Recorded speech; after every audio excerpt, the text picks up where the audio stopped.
नमस्कार दोस्तों, आपका अपना चैनल हिंदी जंक्शन पर स्वागत है।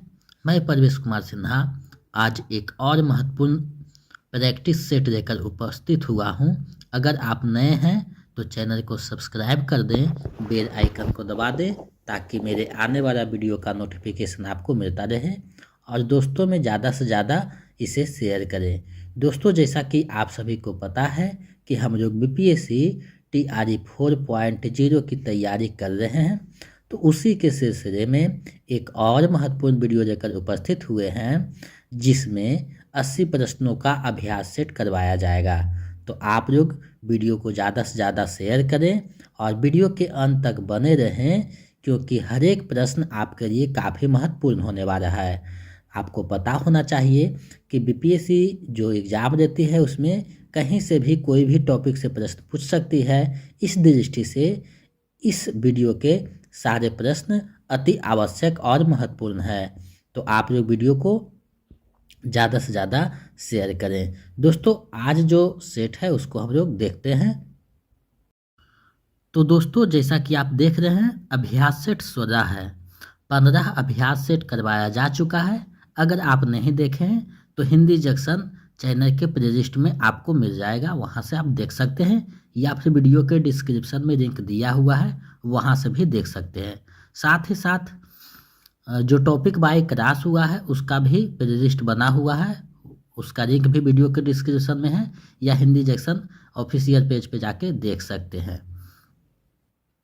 तो दोस्तों, अगर आप बीपीएससी TRE 4.0 का पीजीटी यानी 6 से लेकर 12 तक हिंदी के किसी भी वर्ग की तैयारी आप कर रहे हैं तो ये वीडियो आपके लिए महत्वपूर्ण होने जा रहा है, क्योंकि इस वीडियो में हम हिंदी के 80 प्रश्नों को देखने वाले हैं। यानी 80 प्रश्न जो पूछे जाते हैं बीपीएससी TRE एग्जाम में, तो वो 80 प्रश्नों को हम लोग देखने वाले हैं।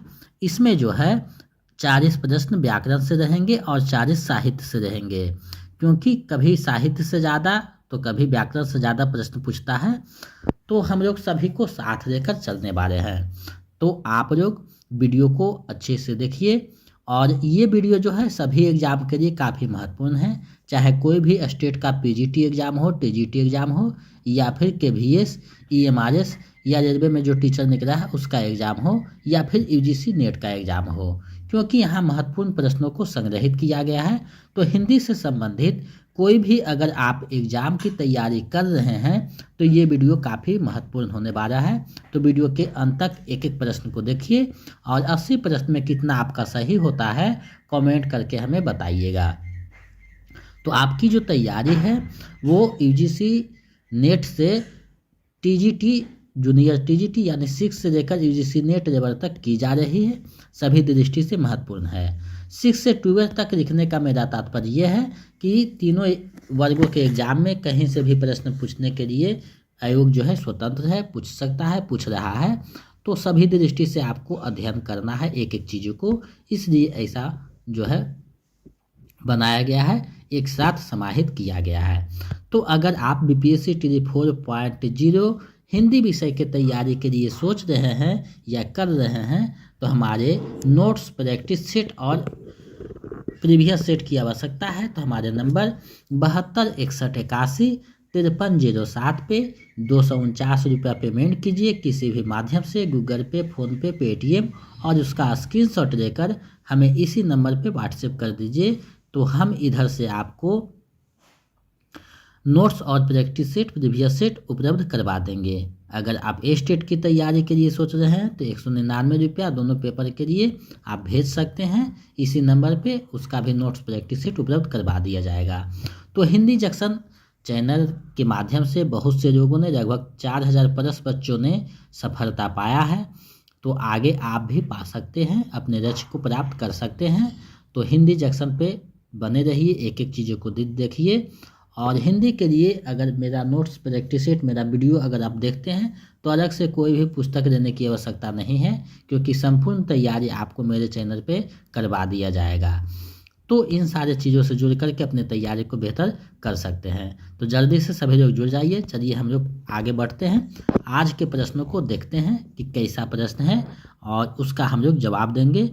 इसी तरह जो है 80 प्रश्नों को देखने वाले हैं। लगभग 1 घंटा समय रहेगा, तो आप लोग अच्छे से तैयार होकर के व्यवस्थित हो जाएं और एक एक प्रश्नों को देखें, कॉपी पे नोट भी करते चलें, क्योंकि प्रत्येक प्रश्न जो है नोट करने से आपके जो है जेहन में बना रहता है। तो चलिए आज के प्रश्नों को देखते हैं बिना देर करते हुए। तो पहला प्रश्न आप लोगों के सामने है, इसको पढ़िए और जवाब दीजिए। जैसा कि आप देख पा रहे हैं, ये अभ्यास सेट 16 है। 15 अभ्यास सेट करवाया जा चुका है, प्लेलिस्ट बना हुआ है चैनल पे, वहाँ से देख सकते हैं, या वीडियो के डिस्क्रिप्शन में लिंक दिया हुआ है, वहाँ से भी देख सकते हैं। इस बार हम लोग 50 प्रैक्टिस सेट देखने वाले हैं। तो 50 प्रैक्टिस सेट बहुत होता है अपने आप में, तो आप समझ सकते हैं कि कितना हम लोग करने वाले हैं। और बीपीएससी में प्रैक्टिस सेट का ही ज़्यादा महत्व है, क्योंकि सीमित समय में उचित निर्णय लेना ही एग्जाम होता है। तो आप 5 विकल्पों को देख करके घबरा जाते हैं, तो उसका आदत आपको बन जाएगा 50 प्रैक्टिस सेट करने पर। और जो है तत्क्षण आप कैसे जो है क्विक एक्शन लेकर के विकल्पों का चयन करते हैं, आदत सी हो जाएगी। तो आपके लिए बीपीएससी का एग्ज़ाम थोड़ा जो है आराम हो जाएगा, प्रश्नों का भी रिवीजन हो जाएगा, टॉपिक पढ़ने से आपका जो है सारी तैयारी हो जाएगी। तो पहला प्रश्न आप लोगों के सामने है, किस इतिहास लेखक ने अपने इतिहास ग्रंथ में लगभग 5000 कवियों का विवरण दिया है? तो ये प्रश्न आपको पूछा गया है कि वे कौन से इतिहास लेखक थे हिंदी साहित्य के इतिहास ग्रंथ में, जिन्होंने लगभग 5000 कवियों का विवरण अपने ग्रंथ में दिया है। तो देखिए, वो जो रचनाकार थे, लेखक थे, वो मिश्र बंधुओं के नाम से जाना जाता है, जो 3 भाई थे। तो मिश्र बंधुओं ने जो मिश्र बंधु विनोद नामक पुस्तक लिखा है, ग्रंथ लिखा है, उसमें लगभग 5000 कवियों का विवरण दिया है। तो उस पुस्तक का नाम था मिश्र बंधु विनोद। तो इसका सही आंसर विकल्प ग हो जाएगा। ये जो है 5000 कवियों का विवरण देते हैं, तो इसका सही आंसर विकल्प ग हो जाएगा। चलिए आगे बढ़ते हैं। देखिए यहाँ पे एक चीज़ आपको देख लेना है, शिव सिंह सेंगर का जो इतिहास है वो शिव सिंह सरोज के नाम से है, शिव सिंह सरोज के नाम से है, ये भी आपको ध्यान में रखना है। और रामचंद्र शुक्ल का जो है हिंदी साहित्य का इतिहास है, तो ये भी आपको ध्यान में रखना है। चलिए आगे बढ़ते हैं अगले प्रश्न की ओर। अगला प्रश्न आप लोगों के सामने है, हिंदी साहित्य के इतिहास लेखन की परंपरा का सूत्रपात किसने किया? देखिए, प्रश्न कुछ शब्दों में आपको घुमा देगा, फंसा देगा, इसलिए एक एक शब्द पे आपको पकड़ होनी चाहिए, क्योंकि प्रश्न जो है शब्दों का ही खेल होता है। तो आप जितना अच्छा शब्दों को समझिएगा उतना ज़्यादा आपका सही होगा। तो देखिए यहाँ बात कर रहा है हिंदी साहित्य के इतिहास लेखन की परंपरा की सूत्रपात। सूत्रपात करना मतलब शुरुआत करना। तो देखिए सबसे पहले हिंदी साहित्य आपको पता होगा, पिछले प्रैक्टिस सेट में भी बताया गया था कि गारसा दा ताशी ने लिखा था, जो फ्रेंच भाषा में था, फ्रेंच भाषा में था, जिस पुस्तक का नाम था इस्तबार हिंदुस्तानी, और ये फ्रेंच भाषा में था, तो विकल्प ख हो जाएगा। अब देखिए जॉर्ज ग्रियर्सन भी लिखा था, वो अंग्रेजी में लिखा था, मॉडर्न वर्नाकुलर लिटरेचर करके था, तो ये इसका अंग्रेजी भाषा में था, ये फ्रेंच भाषा में था, तो इसका सही आंसर विकल्प ख हो जाएगा, गारसा दा ताशी ने किया था, तो विकल्प ख इसका सही हो जाएगा। चलिए आगे बढ़ते हैं अगले प्रश्न की तरफ। इस ग्रंथ में श्रृंगार की ही प्रधानता है, विद रस का किंचित आभास मात्र है, विसरदेव रासों के संबंध में यह किसकी मान्यता है? तो विसरदेव रासों के संबंध में ये मान्यता किसका है आपको बताना है।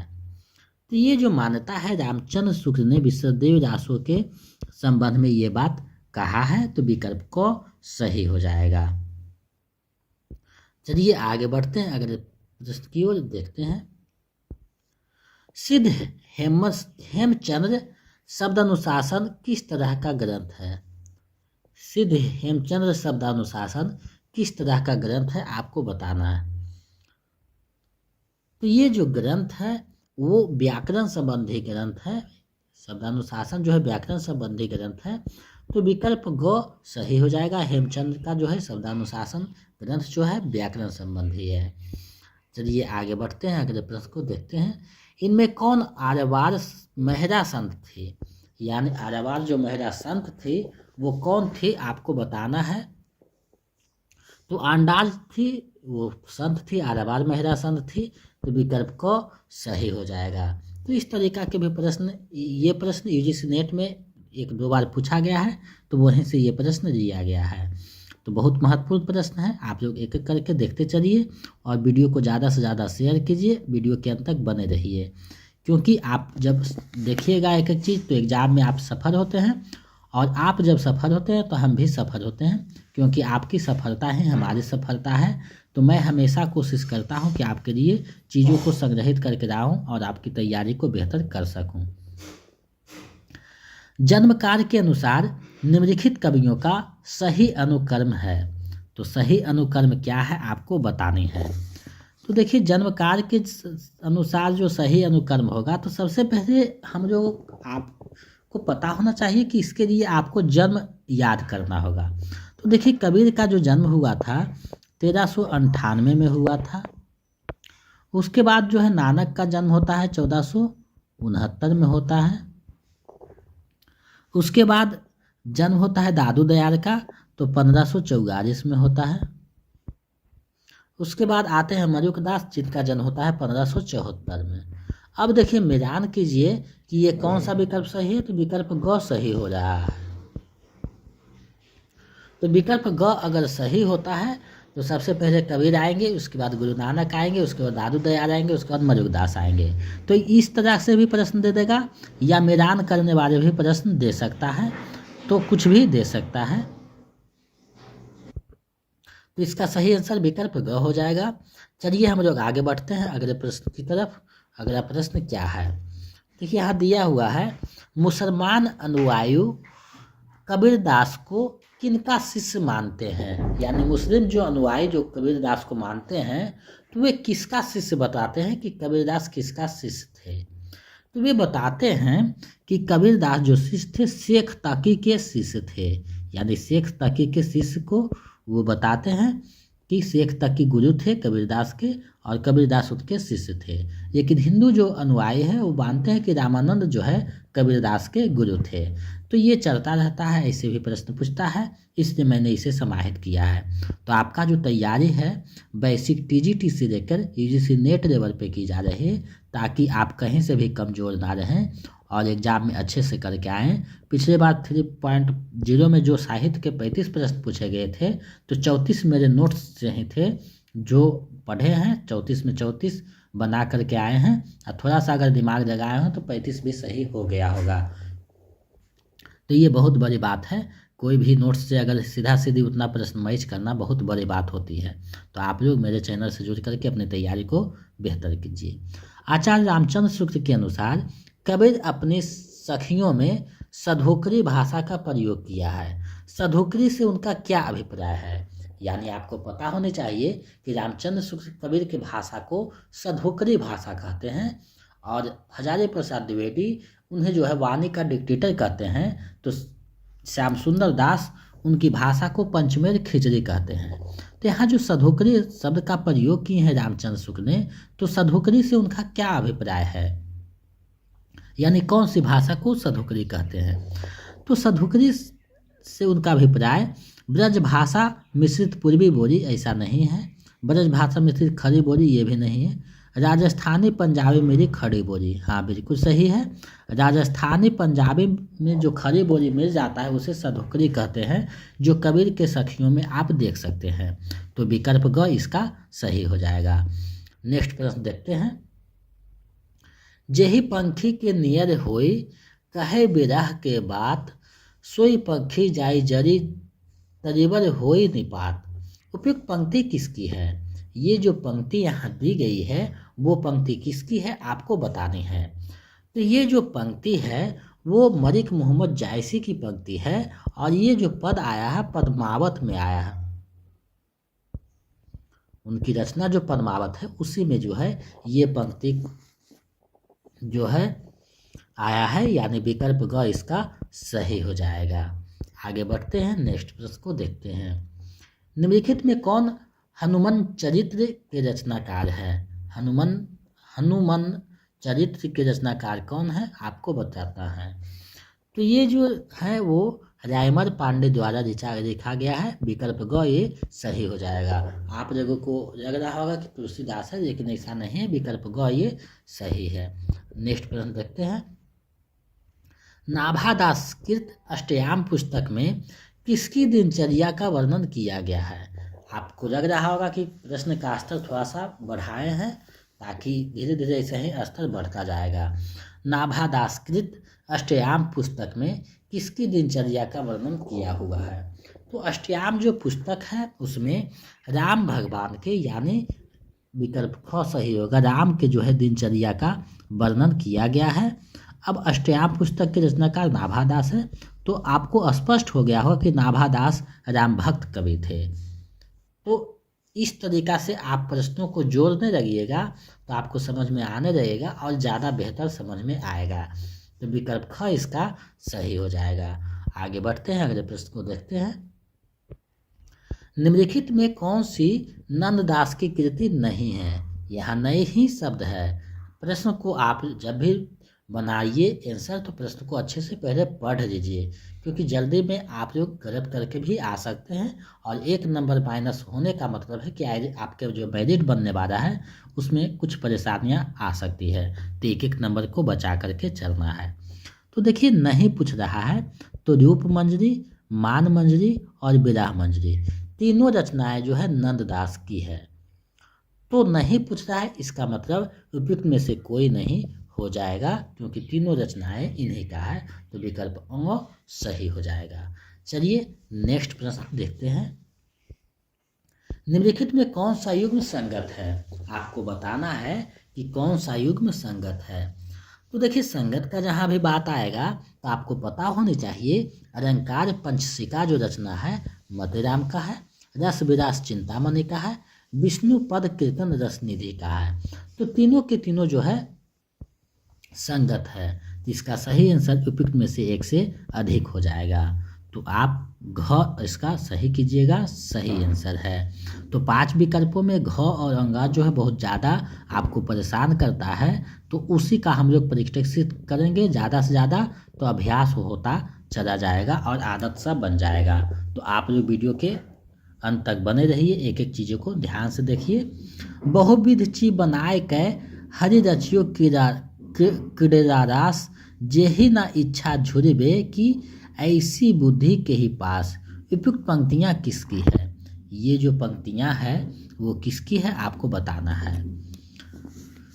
तो ये जो पंक्ति है ये कबीरदास का पंक्ति है। विकल्प क जो है सही हो जाएगा। कबीरदास जो है निर्गुणवादी कवि थे, ज्ञान मार्गी शाखा के। सूरदास जो है सगुणवादी कवि हैं और ये जो है कृष्ण भक्त कवि थे। तुलसीदास जो है सगुणवादी हैं, ये राम भक्त कवि हैं। तो ऐसे आप प्रश्नों को जोड़िए, जो ज़्यादा बेहतर होगा, समझ में आएगा। लाइव क्लास के लिए अगर डिजिटल बोर्ड रहता तो एक एक चीज़ों को हम बेहतर ढंग से बताते, क्योंकि यहाँ बताने में स्पेस जो है कम पड़ जाता है, तो ये हमें खेद है। चलिए आगे बढ़ते हैं। निम्नलिखित काव्य कृतियों में से किसकी रचना मीराबाई नहीं की है? यानी आपको बताना है इनमें से किस कृति की रचना मीराबाई नहीं की है, यानी मीराबाई की रचना कौन सी नहीं है आपको बतानी है। तो देखिए मीराबाई की जो रचना नहीं पूछ रहा है, तो गीत गोविंद टीका मीराबाई की रचना है, राग गोविंद मीराबाई की रचना है, नारसी जी का मायरा ये भी मीराबाई का है। तो तीनों रचनाएं मीराबाई की है। तो इसका सही आंसर जो है अंगा हो जाएगा, क्योंकि नहीं पूछ रहा है तो उपयुक्त में से कोई नहीं हो जाएगा। आगे बढ़ते हैं, नेक्स्ट प्रश्न को देखते हैं। जन्म कार्य के अनुसार निम्नलिखित रचनाकारों का सही अनुक्रम क्या है? अब देखिए सही अनुक्रम के अनुसार आपको इसको सजाना है। तो सबसे पहले हम देखते हैं केशवदास का जन्म कब हुआ। तो 1555 में इनका जन्म होता है। बिहारी का जन्म होता है 1595 में। मतीराम का जो जन्म होता है 1617 में होता है और घनानंद का जन्म जो होता है 1673 में होता है। तो आप देख रहे होंगे विकल्प को सही हो जाएगा। तो ये जन्म भी पूछा जाता है, तो इसको आप ध्यान में अगर रखिएगा तो महत्वपूर्ण का जो है जन्म जो है वर्ष हम बता दिए हैं। इसको आप कॉपी पर नोट करके या कहीं नोट करके इसको ध्यान में रखिएगा, क्योंकि जिसे नेट में भी पूछा जाता है इस तरीका से प्रश्न, और यहाँ भी आपको पूछा गया है और आगे एग्जाम में भी पूछा जा सकता है। तो आप लोग इसको ध्यान में रखिएगा। चलिए आगे बढ़ते हैं, अगले प्रश्न को देखते हैं। रीतिकार का वह कौन सा कवि है जो अपनी मात्र एक कृति से हिंदी साहित्य में विशिष्ट स्थान पाकर अमर हो गए? यानी एक ही रचना किए और हिंदी साहित्य में बहुत बड़ा स्थान पाकर अमर हो गए। तो वो जो रचनाकार हैं वो बिहारी लाल हैं, यानी विकल्प ग सही हो जाएगा, जिनकी रचना है बिहारी सतसई। एक ही रचना किए लेकिन ये क्या है, विशिष्ट स्थान पा गए रीतिकार में, तो विकल्प ग इसका सही हो जाएगा। नेक्स्ट प्रश्न देखते हैं। 8 मास बीते जजमान अब तो करो दक्षिणा दान, उपयुक्त पंक्तियों का संबंध किससे है? तो ये जो पंक्तियां हैं ये प्रताप नारायण मिश्र की पंक्तियां हैं, जो ब्राह्मण पत्रिका में जब ज़्यादा दिन हो जाता था तो इस तरीका से लिख करके पत्रिका में देते थे, ताकि उनका जो संपादन कर रहे हैं तो खर्चा मिल सके। तो विकल्प ख सही हो जाएगा। निम्नलिखित में कौन सा लेखक भारतेंदु मंडल का नहीं है? आपको बताना है वे कौन से लेखक हैं जो भारतेंदु मंडल के नहीं है। यानी भारतेंदु की जो मंडली थी भारतेंदु हरिश्चंद्र उसमें शामिल नहीं थे। तो आपको पता होना चाहिए प्रताप नारायण मिश्र, बालकृष्ण भट्ट और बद्री नारायण चौधरी, तीनों जो है उनके मंडली में शामिल थे। लेकिन यहाँ नहीं पूछ रहा है तो उपयुक्त में से कोई नहीं हो जाएगा, यानी सभी तीनों जो है शामिल थे, तो विकल्प वो जो है सही हो जाएगा। नेक्स्ट प्रश्न देखते हैं।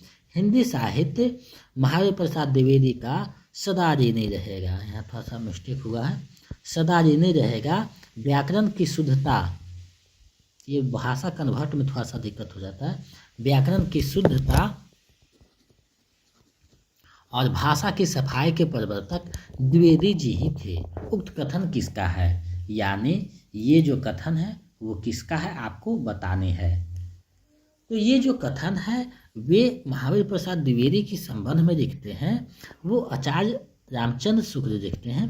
तो विकल्प क इसका सही हो जाएगा, क्योंकि महावीर प्रसाद द्विवेदी ने सरस्वती पत्रिका के माध्यम से जो भी व्याकरण की शुद्धता था उस पर बहुत काम किए हैं। एक एक रचनाकार को डायरेक्शन देते थे कि आपने गलत लिखा, इस तरीका से लिखिए। तो उसी के सिलसिले में ये बात रामचंद्र शुक्ल किए हैं। तो विकल्प क इसका सही हो जाएगा।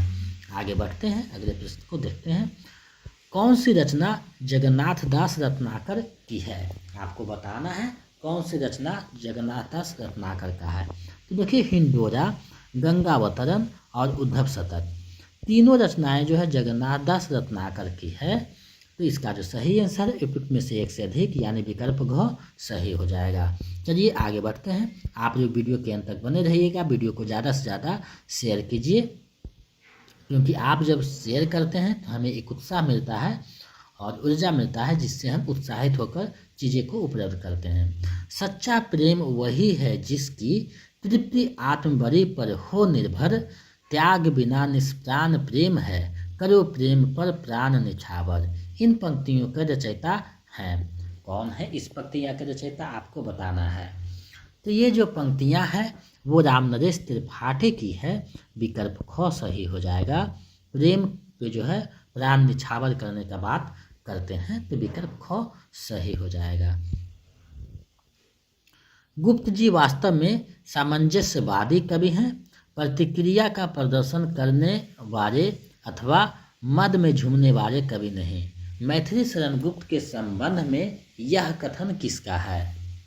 मैथिली शरण गुप्त के संबंध में ये जो कथन है वो किसका है बताना है। तो ये जो कथन है वो रामचंद्र शुक्ल जी का है। विकल्प ग सही हो जाएगा। तो इस तरीका के भी कथन पूछे जाते हैं। रामधारी सिंह दिनकर की किस कृति का कथानायक कर्ण है? यानी रामधारी सिंह दिनकर की कौन सी रचना है जिसका नायक कथानायक यानी नायक कर्ण को बनाया गया है। तो देखिए रामधारी सिंह दिनकर हिंदी साहित्य में विशिष्ट स्थान रखते हैं। तो इनकी रचना जो रश्मि रथी है उसका कथानायक जो है कर्ण है। तो विकल्प को सही हो जाएगा। अब हम लोग देखते हैं कि रश्मि रथी का प्रकाशन कब हुआ। तो 1952 में होता है उसका प्रकाशन। उर्वशी का होता है 61 में और कुरुक्षेत्र का होता है 1946 में। तो ये ध्यान में रखना है, सजाने के लिए भी दे देता है। चलिए आगे बढ़ते हैं। मानव अथवा प्रकृति के सूक्ष्म किंतु व्यक्त सौंदर्य में आध्यात्मिक छाया का भान मेरे विचार में छायावाद की सर्वमान्य व्याख्या हो सकती है। छायावाद संबंधी यह कथन किसका है? छायावाद के संबंध में यह कथन किसका है आपको बताना है। तो ये जो कथन है वो नंद दुलारे वाजपेयी का कथन है। विकल्प ख सही हो जाएगा। इन्होंने ही ये बातें की है। तो विकल्प ख सही हो जाएगा। आगे बढ़ते हैं। निम्नलिखित में से जयशंकर प्रसाद द्वारा रचित काव्य है। तो जयशंकर प्रसाद द्वारा रचित काव्य कौन सा है आपको बताना है।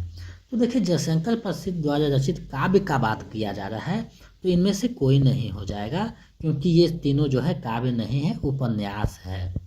उपन्यास भी जयशंकर प्रसाद लिखे हैं। तो ये तीनों उपन्यास है। जो तितली, कंकाल, इरावदी आता है। इरावती जो है, इरावदी कहीं कहीं देता है इरावदी। तो इसका जो प्रकाशन हुआ था वो अधूरा रह गया था, यानी ये अधूरा उपन्यास है जयशंकर प्रसाद का, जिसे बाद में पूरा करके इसको प्रकाशित किया गया है। तो इसका सही आंसर विकल्प अंग हो जाएगा। चलिए आगे बढ़ते हैं। काम अध्यात्म की समस्या निम्नलिखित में से किस रचना में उठाई गई है? यानी काम अध्यात्म की जो समस्या है वो किस रचना में उठाई गई है आपको बतानी है। तो काम अध्यात्म की जो समस्या है वो आपको पता होनी चाहिए, उर्वशी में दिखाई गई है, यानी विकल्प ग सही हो जाएगा, जिसके रचनाकार रामधारी सिंह दिनकर हैं और इसके लिए इन्हें ज्ञानपीठ पुरस्कार मिला था। तो विकल्प ग सही हो जाएगा। आत्मजयी कुंवर नारायण की रचना है। संशय की एक रात जो है नरेश मेहता की रचना है, ये ध्यान में रखिएगा। आगे बढ़ते हैं, अगले प्रश्न को देखते हैं। स्थापना है और तर्क दिया हुआ है, उससे संबंधित ये प्रश्न। देखिए ऐसा प्रश्न TRE 1 में पूछा गया था, तो हो सकता है 4 में पूछा जाए, तो कहा नहीं जा सकता। इसे सभी दृष्टि से आपको महत्वपूर्ण चीज़ों को यहाँ समाहित किया गया है और UGC नेट में ऐसा प्रश्न ज़्यादा देखने को मिलता है। तो इसलिए एक एक प्रश्न को आपका अभ्यास करवाया जा रहा है, ताकि कहीं से आप कमज़ोर नहीं रहें और कोई भी प्रश्न वहाँ जब पूछे तो आप अच्छे से समझ करके एग्ज़ाम दे करके आ सकें, अपना रिजल्ट पक्का कर सकें। तो सबसे पहले स्थापना देखते हैं। प्रगतिवाद की मूल स्थापना सैद्धांतिक रूप से प्रगतिशील थी। अब तर्क दिया है क्योंकि उसका लक्ष्य भौतिक यथार्थवाद के आधार पर निर्मित मूल्यों को प्रतिष्ठित करना था। अब दोनों के आधार पर देखना है कि सही है या गलत है। तो आप देख रहे हैं कि प्रगतिवाद का मूल प्रगतिशील था, बिल्कुल सही है, और भौतिक यथार्थवाद यानी जो देखते थे वो देखते थे, तो बिल्कुल सही है। तो दोनों के दोनों सही हैं, तो विकल्प क इसका सही आंसर हो जाएगा। आगे बढ़ते हैं अगले प्रश्न की तरफ। निम्नलिखित में कौन सी रचना सर्वेश्वर दयाल सक्सेना का है? सर्वेश्वर दयाल सक्सेना का रचना कौन सा है आपको बताना है। तो देखिए पागल कुत्तों की मसीहा, काठ की घंटियाँ, खुटियों पर टंगे लोग, तीनों जो रचनाएं हैं वो सर्वेश्वर दयाल सक्सेना की है रचना है। तो इसका जो सही आंसर है विकल्प घ हो जाएगा, उपयुक्त में से एक से अधिक। चलिए आगे बढ़ते हैं अगले प्रश्न की तरफ। निम्नलिखित में कौन सा सुमेलित नहीं है? यहाँ देखिए नहीं पूछा है। सन्नाटा भवानी प्रसाद मिश्र की रचना है। कर सुनना मुझे धूमिल की रचना है। 7 ग्रीष्मवर्ष जो है धर्मवीर भारती की रचना है। और यहाँ सुमेलित नहीं है पूछा है, तो उपयुक्त में से कोई नहीं हो जाएगा, क्योंकि तीनों के तीनों सुमेलित हैं। तो विकल्प अ सही हो जाएगा। तो इस तरीका से ये विकल्प आपको फंसाता है, तो इसको आप देखते चलिएगा, आदत बनाते चलिएगा। नाटकों को उनके रचनाकारों के साथ सुमेलित कीजिए, यानी यहाँ नाटक दिए हुए हैं और नाटककार हैं, अब सुमेलित करना है कि कौन से नाटक किसका है। तो कोणार्क जो है वो आप देख रहे हैं कि जगदीश चंद्र माथुर का है। अंधा युग जो है धर्मवीर भारती का है। उसके बाद देखिए अंधा कुआं आया है, तो अंधा कुआं जो है वो लक्ष्मी नारायण रार का है। चक्रव्यूह लक्ष्मी नारायण मिश्र का है। तो लक्ष्मी नारायण मिश्र और रार में जो है फर्क है, ये ध्यान से आप देखेंगे, इसलिए ये प्रश्न को यहाँ दिया गया है। तो इसको आप अगर सही से दे मिलाए हैं तो समझ में आ रहा है, विकल्प ख सही हो जाएगा। विकल्प ख इसका सही आंसर है।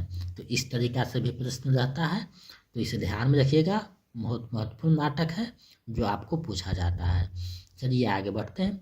रंगमंच नाटक के अनुकूल होना चाहिए, ना कि नाटक रंगमंच के अनुकूल। यह कथन किसका है? यानी इनका कहना है कि रंगमंच नाटक के अनुकूल होना चाहिए, ना कि नाटक रंगमंच के अनुकूल। तो ये जो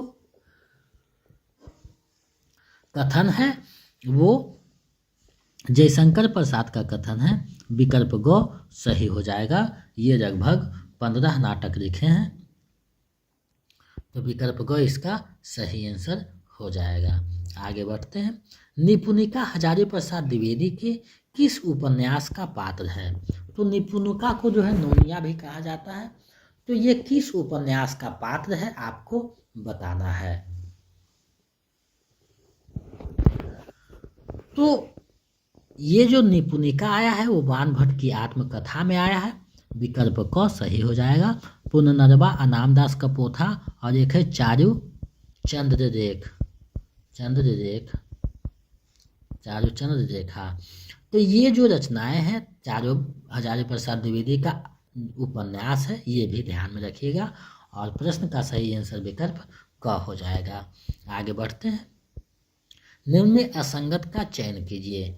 निम्न में से असंगत का चयन करना है।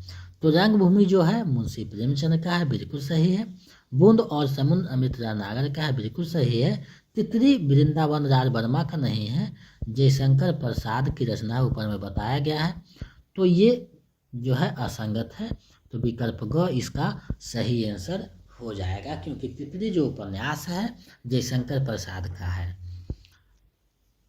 चलिए नेक्स्ट प्रश्न देखते हैं। 11 वर्ष का समय कहानी के लेखक हैं। कौन है इस कहानी के लेखक आपको बताना है। तो ये जो कहानी है उसके जो रचनाकार हैं वो रामचंद्र शुक्ल जी हैं। विकल्प ग सही हो जाएगा, जिसका प्रकाशन 1903 ईस्वी में होता है।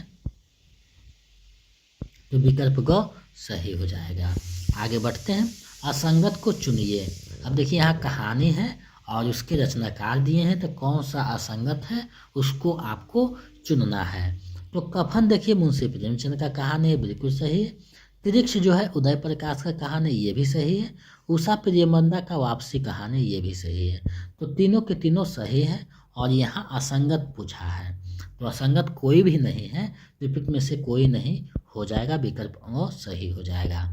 चलिए आगे बढ़ते हैं। जितनी सफलता भारतेंदु युग के लेखकों को निबंध रचना में मिली, उतनी कविता और नाटक में नहीं मिली। यह कथन किसका है? ये जो कथन है वो किसका है आपको बताना है। तो ये जो कथन है रामविलास शर्मा का ये कथन है। रामविलास शर्मा ऐसा बात किए हैं, तो विकल्प गो सही हो जाएगा। नाखून क्यों बढ़ते हैं हजारी प्रसाद द्विवेदी के किस निबंध संग्रह में सम्मिलित है? यानी कौन से निबंध संग्रह में नाखून क्यों बढ़ते हैं आया है। तो ये जो आए हैं कल्पलता उनकी एक निबंध संग्रह है, जिसमें ये निबंध आपको दिखाई देंगे। तो विकल्प ख सही हो जाएगा। अशोक के फूल, आलोक पर्व, ये दोनों भी उन्हीं की निबंध संग्रह है। चलिए आगे बढ़ते हैं। निम्न आलोचना को उनके रचनाकारों के साथ सुमेलित कीजिए। यहाँ देखिए आलोचनात्मक पुस्तक है और उसके साथ जो है उसके रचनाकार हैं। तो आप जो है इसको मिलाइए कि कौन सी रचना किसकी है। तो अगर आप ध्यान दे रहे होंगे तो आपको पता चल रहा होगा। कामायनी एक विचार जो है मुक्तिबोध का है। इतिहास और आलोचना जो है नामवर सिंह का। प्रेमचंद और उनका युग जो है रामविलास शर्मा का है। कविता से साक्षात्कार मरियज का है। तो इसका सही आंसर विकल्प क हो जाएगा। बहुत प्रसिद्ध ये आलोचनात्मक ग्रंथ है, इसको ध्यान में रखना है, परीक्षा में ज़्यादा देखे जाते हैं, पूछे जाते हैं। चलिए आगे बढ़ते हैं अगले प्रश्न की तरफ। रामचंद्र शुक्लकृत त्रिवेणी में किन 3 महान कवियों की समीक्षा प्रस्तुत की गई है? यानी त्रिवेणी में किन महान जो कवि हैं उनको जो है समाहित किया गया है। तो त्रिवेणी में अगर आप देखिएगा तो जायसी, सूर्य और तुलसी, ये तीनों की जो है रचनाओं को सम्मिलित करके त्रिवेणी नाम से ये प्रकाशित करते हैं। तो विकल्प ख सही हो जाएगा। तो साहित्य के प्रश्न 40 हो गए। अब जो है हम लोग व्याकरण के प्रश्न को देखेंगे। देखिए, कर्म कारक की विभक्ति है, तो कर्म कारक की विभक्ति क्या है? तो कर्ता ने कर्म को, यानी विकल्प ग इसका सही हो जाएगा। तो इस तरीका से भी प्रश्न पूछा जाता है, इसलिए इसको ध्यान में रखिएगा। ऐसा भी प्रश्न आपको देखने को मिलेंगे। तो आप लोग वीडियो के अंत तक बने रहिएगा, क्योंकि प्रत्येक प्रश्न आपके लिए महत्वपूर्ण है और अंत में कितना सही होता है ऐसे में हमें कमेंट करके बताइएगा। अब देखिए, निम्नलिखित में कौन सा शब्द स्त्रीलिंग है? तो कौन सा जो शब्द है स्त्रीलिंग है? तो देखिए, मस्तक, सौभाग्य दोनों पुल्लिंग है और स्त्रीलिंग है इच्छा, जैसे इच्छा मर गई। तो विकल्प ग सही हो जाएगा। आगे बढ़ते हैं। बहुवचन की दृष्टि से एक वाक्य शुद्ध है, तो कौन सा वाक्य शुद्ध है आपको बताना है। तो देखिए, चिड़िया उड़ गई, चिड़िया का जो पुल्लिंग ये नहीं है। चिड़िया उड़ गई बिल्कुल सही है, चिड़ियाएँ उड़ गई ये भी गलत है। तो विकल्प ख सही हो जाएगा। आगे बढ़ते हैं। नाविक शब्द का संधि विच्छेद है, तो नाविक शब्द का संधि विच्छेद क्या होगा आपको बताना है। तो 9 जोड़ 1 हो जाएगा, यानी विकल्प ग सही हो जाएगा। तो आप लोग जो है संधि विच्छेद वाले चैप्टर जो है व्याकरण एक रखिए पुस्तक तैयारी के लिए, क्योंकि पर्यायवाची शब्द, विपरीतार्थक शब्द, मुहावरे, लोकोक्ति, तत्सम, तद्भव, देशज, संधि विच्छेद, ये सारे जो है आप व्याकरण रखिएगा तभी क्लियर होगा। इसको नोट्स में समाहित करना मुश्किल है, तो ये सब का नोट्स प्रदान नहीं किया जाएगा, लेकिन आपको जो है प्रैक्टिस सेट में दिखाई देगा। तो एक व्याकरण का पुस्तक रखिए, वासुदेव नंदन प्रसाद का या कोई और भी प्रकाशन का, तो आप अच्छे से वो सब कर पाइएगा। निश्चय शब्द में कौन सी संधि है?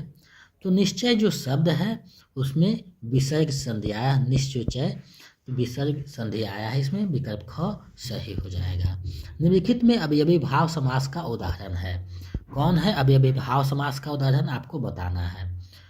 तो रातों रात जो है अवयवी भाव समास का उदाहरण है, विकल्प क सही हो जाएगा। आगे बढ़ते हैं। पारनहार शब्द में कौन सा प्रत्यय है? तो पारनहार शब्द में जो प्रत्यय आया है आपको पता होना चाहिए, प्रत्यय शब्द के पीछे रखते हैं, तो हार प्रत्यय आया है, पारन जोड़ हार, तो विकल्प ग सही हो जाएगा। आगे बढ़ते हैं। चाय आगत शब्द है, तो चाय शब्द कहाँ से आया है? तो चाय और चीनी जो शब्द है चाइना से आया है, यानी चीनी शब्द है, तो विकल्प ख ये सही हो जाएगा। आगे बढ़ते हैं। निम्नलिखित में से एक सूर्य का पर्यायवाची शब्द है, तो सूर्य का पर्यायवाची शब्द कौन है आपको बताना है। तो सूर्य का पर्यायवाची शब्द रस नहीं होगा, निचोड़ नहीं होगा, तो अर्क जो है सूर्य का पर्यायवाची शब्द है, विकल्प ग सही हो जाएगा। अब देखिए, आपको ये अगर पता होगा तभी आप बना सकते हैं, वरना इनमें से कोई नहीं कि आप कर सकते थे। तो ऐसा प्रश्न 5 विकल्पों में उलझा देता है, इसलिए एक एक चीज़ों को ध्यान में रखना है। ग्रामर को देखते रहना 1 घंटा प्रत्येक दिन, ताकि आपका एक नंबर प्लस पॉइंट कर सके। बिना पानी में कौन सा समास है? बिना है पानी, बिना है पानी में, यानी जिसके हाथ में बीना है अर्थात सरस्वती, बहुविधि समास हो जाएगा, विशेष अर्थ दे रहा है, तो विकल्प को सही हो जाएगा। उजड़ना शब्द में कौन सा उपसर्ग है? उजड़ना शब्द में कौन सा उपसर्ग है आपको बताना है।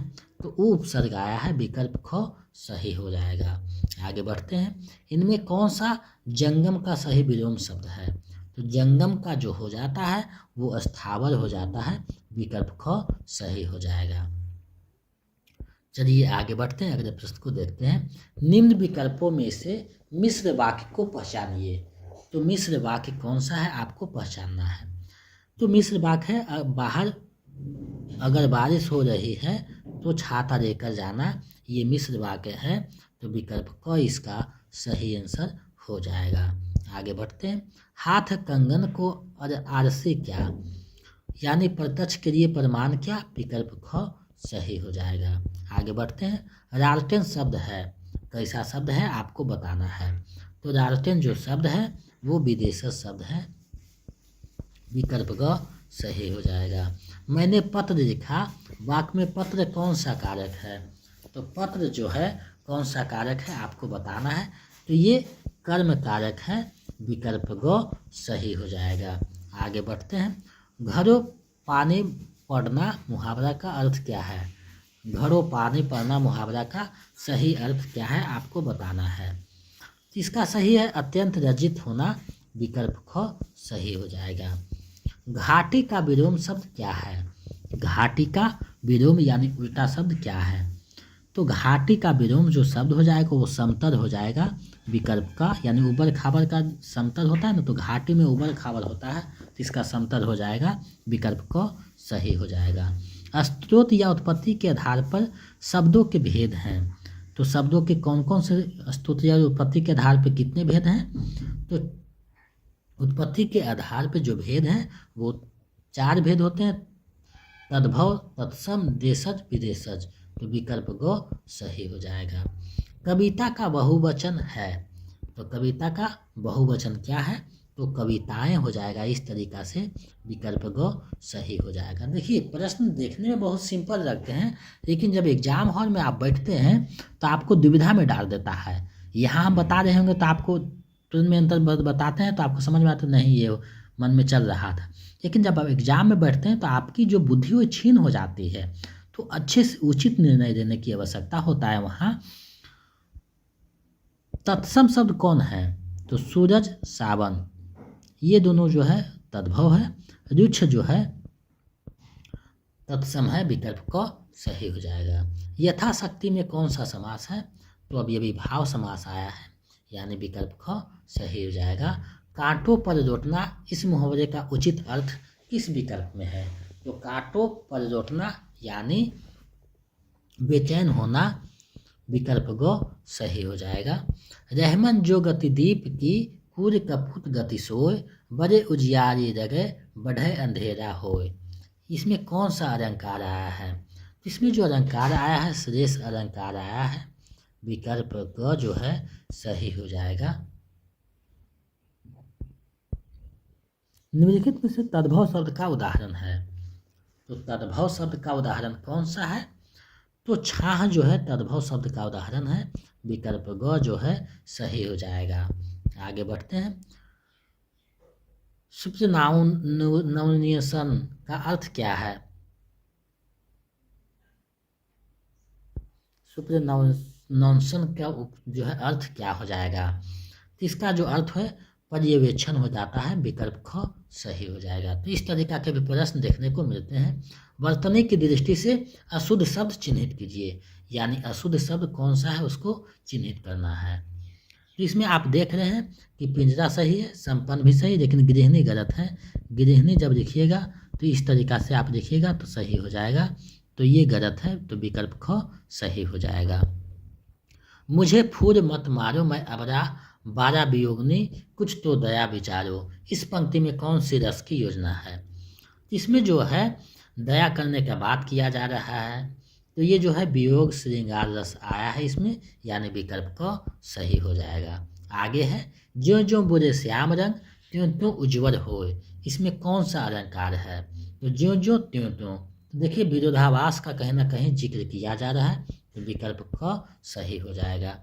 आगे बढ़ते हैं। निज भाषा उन्नति है सब उन्नति को मूल, बिन निज भाषा ज्ञान के मिटे नहीं यथो सूर। तो ये पंक्ति जो है इसमें कौन सा छंद आया है आपको बताना है। इसमें जो है दोहा छंद में ये लिखा गया है, और जो भारतेंदु हरिश्चंद्र की पंक्ति है, तो विकल्प ख सही हो जाएगा, भारतेंदु हरिश्चंद्र की पंक्ति है। अब जो है हम लोग गद्यांश को देखेंगे, क्योंकि हर एक जगह पीजीटी टीजीटी में गद्यांश देखने को मिलता है, तो हम लोग गद्यांश पढ़ेंगे और इससे संबंधित प्रश्नों का जो है आंसर देखेंगे। तो टीजीटी में लगभग 4-5 गद्यांश पूछता है, पीजीटी में 2-3 पूछता है। तो गद्यांश हर एक प्रैक्टिस सेट में आपको दिखाई दे रहा है। इसी तरीका जो है हम लोग 50 लगभग प्रैक्टिस सेट करने वाले हैं प्रीवियस सेट में जा करके, तो आपको देखना है कि कैसे आप इसको अटेम्प्ट करते हैं। कोई भी सेट है उसको 2-3 बार कम से कम देखिए, बनाइए, ताकि एक एक प्रश्न आपके दिमाग में बन सके। और कहीं कोई प्रश्न का आंसर गलत हो जाता है तो कमेंट भी कर दीजिए, क्योंकि जल्दी जल्दी में हमसे भी मिस्टेक हो जा गया होगा तो हम उससे सुधार देंगे। देखिए यहाँ दिया हुआ है कि गद्यांश को पढ़िए और उत्तर को नीचे दिया गया उसको देखिए। तो बेहतर शिक्षा सभी के लिए जीवन में आगे बढ़ने और सफलता प्राप्त के लिए बहुत आवश्यक है। यह हम में आत्मविश्वास विकसित करने के साथ ही हमारे व्यक्तित्व निर्माण में भी सहायता करती है। स्कूली शिक्षा जीवन में महान भूमिका निभाती है। पूरे शिक्षा तंत्र को प्राथमिक, माध्यमिक और उच्च शिक्षा जैसे 3 वर्गों में बांटा गया है।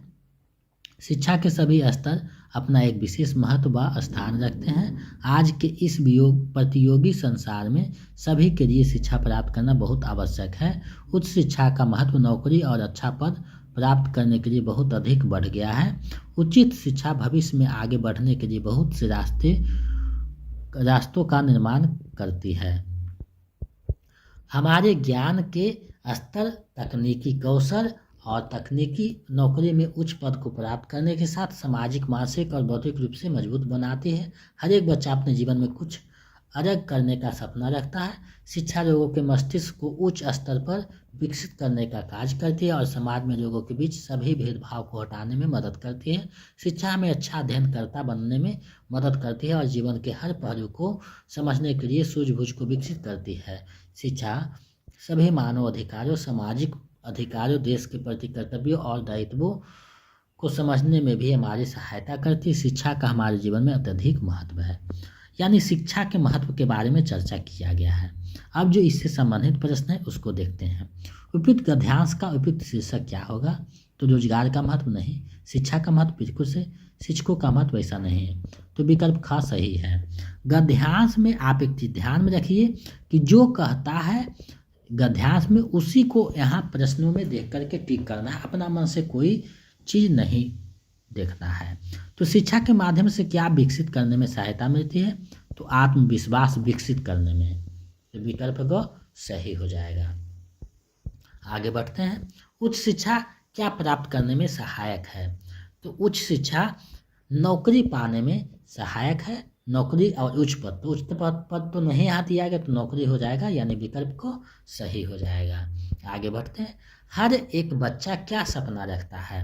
तो हर एक बच्चा कर्तव्य पालन का ऐसा नहीं कहा गया है, अनुशासन पालन का ऐसा नहीं है, जीवन में कुछ अलग करने का बात किया गया है, तो विकल्प को सही हो जाएगा। पूरे शिक्षा तंत्र को कितने भागों में बांटा गया है? तो 3 भागों में बांटा गया, प्राथमिक, माध्यमिक और उच्च शिक्षा, तो विकल्प जो ख है सही हो जाएगा। तो अगर आप गद्यांश पढ़ते हैं, पहले समझ लेते हैं, तो कहीं भी कोई दिक्कत नहीं होगा। अब जो है दूसरा गद्यांश है, इससे 5 प्रश्न रहेंगे, इसको भी हम लोग देखते हैं और इससे संबंधित जो प्रश्न है उसको हम लोग देखेंगे। तो श्रद्धा एक सामाजिक भाव है, इससे अपनी श्रद्धा के बदले में हम श्रद्धेय से अपने लिए कोई बात नहीं चाहते। श्रद्धा धारण करते हुए अपने को उस समाज में समझते हैं जिसके किसी अंश पर चाहे हम व्यष्टि रूप में उसके अंतर्गत ना भी हों, जानबूझकर उसने को शुभ प्रभाव डाला हो, उसने कोई शुभ प्रभाव डाला हो। श्रद्धा स्वयं ऐसे कर्मों के प्रतिकार में होती है जिनका शुभ प्रभाव अकेले हम पर नहीं बल्कि सारे मनुष्य समाज पर पड़ सकता है। श्रद्धा एक ऐसी आनंदपूर्ण कृतज्ञता है जिसे हम केवल समाज के प्रतिनिधि रूप में प्रकट करते हैं। यानी श्रद्धा के बारे में बात किया गया जा रहा है, यानी श्रद्धा की महत्व को दिखाया जा रहा है यहाँ पे। सदाचार पर श्रद्धा और अत्याचार पर क्रोध या घृणा प्रकट करने के लिए समाज में प्रत्येक व्यक्ति को प्रतिनिधित्व प्रदान कर रखा है। यह काम उसने इतना भारी समझा है कि उसका भार सारे मनुष्यों को बांट दिया है, 2-4 माननीय लोगों के ही सर पर नहीं छोड़ रखा है। जिस समाज में सदाचार पर श्रद्धा और अत्याचार पर क्रोध प्रकट करने के लिए जितने भी अधिक लोग तत्पर पाए जाएंगे उतना वह समाज जागृत समझा जाएगा। श्रद्धा की सामाजिक विशेषता एक इसी बात से समझ लीजिए कि जिस पर हम श्रद्धा रखते हैं पर चाहते हैं कि और लोग भी श्रद्धा रखें, पर जिस पर हमारा प्रेम होता है उससे 5 आदमी प्रेम रखें, इसकी हमें परवाह क्या इच्छा ही नहीं होती, क्योंकि हम प्रिय पर लोग बस एक प्रकार का अनन्य अधिकार चाहते हैं। श्रद्धालु अपने भाव में संसार को संतुलित करना चाहता है, पर प्रेमी नहीं। तो ये जो है श्रद्धा के महत्व को दिखाया गया है। तो देखिए यहाँ दिया है उपयुक्त अध्यास का उपयुक्त शीर्षक होगा। तो श्रद्धा और प्रेम में अंतर ऐसा नहीं बताया गया है। श्रद्धा की महत्ता यानी श्रद्धा के महत्व को दिखाया गया है, विकल्प ख सही है। श्रद्धा और प्रेम के विभिन्न रूप ऐसा नहीं है, तो विकल्प ख सही हो जाएगा। इस गद्यांश का निष्कर्ष क्या है? तो इसका जो निष्कर्ष निकल कर आता है, श्रद्धा केवल एक श्रद्धालु तक सीमित ऐसा नहीं है। श्रद्धा एक संसारिक रोग बस ऐसा नहीं। श्रद्धा एक सामाजिक भाव है, विकल्प ग बिल्कुल सही है। चलिए आगे बढ़ते हैं। श्रद्धालु अपने भाव में किसे संतुलित करना चाहता है? तो श्रद्धालु अपने भाव में संसार को संतुलित करना चाहता है। कौन एक सामाजिक भाव है? तो श्रद्धा एक सामाजिक भाव है, विकल्प ग सही हो जाएगा, क्योंकि इसी को सामाजिक भाव कहा गया है शुरू लाइन में ही। आगे बढ़ते हैं। श्रद्धा, क्रोध, घृणा और प्रेम कौन सा संज्ञा है? अगर संज्ञा में आएगा तो कौन सी संज्ञा है? तो ये भाववाचक संज्ञा में आएंगे, विकल्प ग सही है। तो ये 80 प्रश्न था, 80वां प्रश्न जो व्याकरण के संबंधित था। तो इसको आपने देखा। तो आज मैंने प्रैक्टिस सेट अभ्यास सेट 16 प्रस्तुत किया। हमें आशा है, नहीं विश्वास है कि ये आपकी तैयारी में महत्वपूर्ण भूमिका निभाएगा। और इसी तरह आगे और भी अभ्यास सेट लगभग 50 अभ्यास सेट करवाया जाएगा। तो अगर आप कोई भी स्टेट का पीजीटी टीजीटी एग्ज़ाम का तैयारी कर रहे हैं या फिर बीपीएससी 4.0 का कर रहे हैं, तो आपके लिए महत्वपूर्ण अभ्यास सेट ये माना जाएगा। इसी तरह चलता रहेगा अभ्यास सेट, और बीच बीच में जो है टॉपिक वाइज क्लास भी चलेगा। तो आपको ये नहीं कमेंट करना है कि बंद कर दिया गया। हम आपके अनुसार नहीं चलेंगे, क्योंकि हमको पता है कब क्या करना है और क्या आपको बताना है। तो आज देखा 80 प्रश्न को, इसमें आपका कितना सही हुआ हमें कमेंट करके बताइए। अगर आप बीपीएससी 4.0 का नोट्स और प्रैक्टिस सेट पाना चाहते हैं तो हमारे नंबर 72 61 81 53 07 पे 249 रुपया पेमेंट करके उसका स्क्रीनशॉट लेकर हमें इसी नंबर पे व्हाट्सएप कर दीजिए। तो हम इधर से नोट्स, प्रैक्टिस सेट और प्रीवियस सेट भेज देंगे। किसी भी माध्यम से पेमेंट कर सकते हैं, गूगल पे, फ़ोनपे और पेटीएम। और अगर स्टेट का चाहिए तो इसी नंबर पे 199 रुपया पेमेंट कीजिए और उसका स्क्रीनशॉट भेजिए, तो हम इधर से नोट्स और प्रैक्टिस सेट उपलब्ध करवा देंगे। तो मेरे साथ इतना देर तक बने रहने के लिए बहुत बहुत धन्यवाद। अगर आप नए हैं तो चैनल को सब्सक्राइब कर दें और बेल आइकन को दबा दें, ताकि मेरे आने वाला वीडियो का नोटिफिकेशन आपको मिलते रहे।